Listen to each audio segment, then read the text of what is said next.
Однажды Ерке Есмахан өз желіге жүктеп тыңдармандармен бөлісті. Алайда пікірлер бөлімінде қызу талқылау басталды. Кейбіреулер оның өмірге деген ашық көзқарасын қолдаса, басқалары қатты сынға алды. Сен қазақ әйелдерін қараңғы, надан деп санайсың ба? Деп біреуі жаза қалды. Ерке бұл сөздерді оқып, кішкене кідіріп қалды. Содан соң, мен тек шындықты айтамын.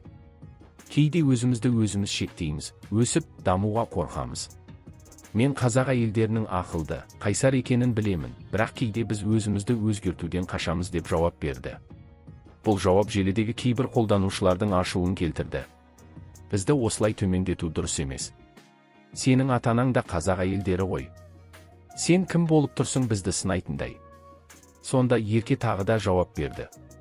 Мен тек ойлануға шақырамын. Біз қаншалықты білімді, еркін болсақ, қоғамда соншалықты мықты болады. Мен әрқашан қазақ әйелдеріне сенемін.